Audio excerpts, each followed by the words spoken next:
between its biome and the minerals of the soil. Now see, this particular root here is actually from the vetch.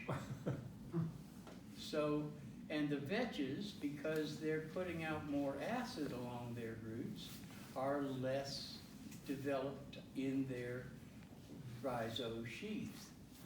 The rhizosheath is dependent on the sugary root exudates, and this plant doesn't produce sugars anything like as efficiently as this one. So there's not as much of a rhizosheath on this plant as there is on this one. So the synergy between the two then must be Yeah, the synergy is really important because this plant here works much more directly on the minerals in the soil. Because of its acidity, it unlocks all of those cationic elements like calcium, magnesium, potassium, and your trace metals.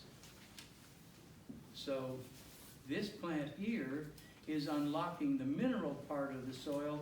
This plant here is processing those minerals with its biome before it actually takes them up. And it's taking them up in complex form as like organic compounds. So you're getting organic forms of these minerals, and it's growing that plant up above there that stands straight up.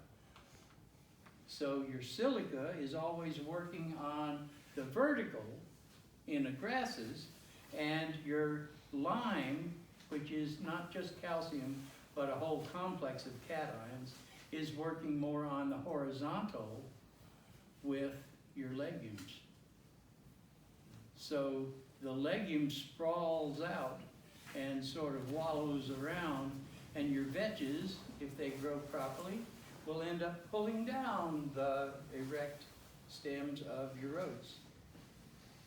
So presumably you wouldn't plant this for harvesting the oats, you'd keep the vetches out of it for harvesting the seed, the grain, because otherwise it'll grow up there and actually pull it down and make the oats horizontal. So Which is there isn't the another, way to produce oats. sorry, is there another plant we could grow it on, is there another plant we could grow it on with the oats that wouldn't have the same effect on the oats for pulling them down, but would feed that oat the nutrition? Right, crimson clover would be a good example. I believe crimson clover grows here. And crimson clover is an annual winter clover that grows erect. And so its stem, its erect stem, has actually got more silica than most clovers in it. So it would grow up and it would bloom still without dragging the oats over. It's also very pretty. It has a tendency to die out Yeah. in this wet It'll, climate. yeah, okay, I During the winter. understand that, Could that's the right. longevity of that be increased by, you were saying earlier outside that it's boron, that clover needed lots of boron. The clover is gonna need 4 times the boron that'll still grow decent oats. Yeah, but crimson clover is an annual, isn't it? Yeah, it's an annual, Yes, you have to sow it. and it's a winter. No, you can't. It's a winter last annual. You just have to be careful how you harvest it. But yeah, it's challenged. Yeah, the beauty of it is that if you can combine the crimson clover with the oats, then you can screen out the crimson clover seed and you've got 2 crops for the price of 1. When you And because it's releasing the minerals in the soil, you'll probably get a heavier yield of oats, to say nothing of getting the clover seed along with it. But one of the reasons that crimson clover seed is so cheap is because it's so easy to produce.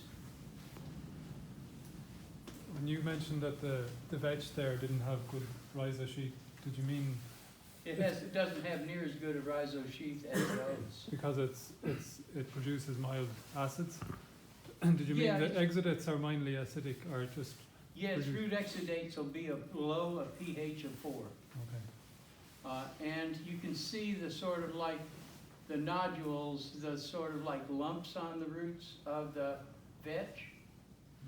Can people see that? Yeah. It's got those little lumps on the roots.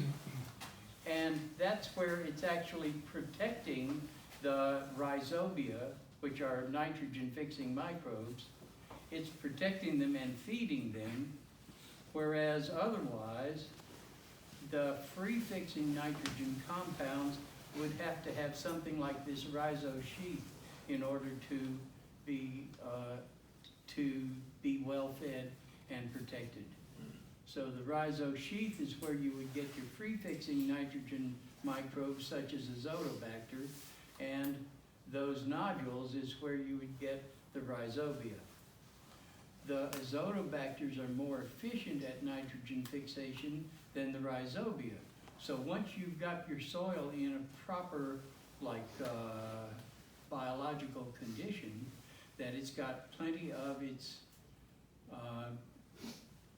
biological lime components, then this one won't nodulate anymore. It will feed it'll feed the Azotobacters rather than the rhizobia. The Azotobacters will take over the process of nitrogen fixation, and the rhizobia will just take a back seat. The soil pH. The soil pH, the soil pH around this plant's roots will be down there around 4 or below. The soil pH around this plant's roots, because it's exuding sugars, which are a buffer, and they will raise low pH, then the pH around this plant's roots will be closer to 6.5 or in that range.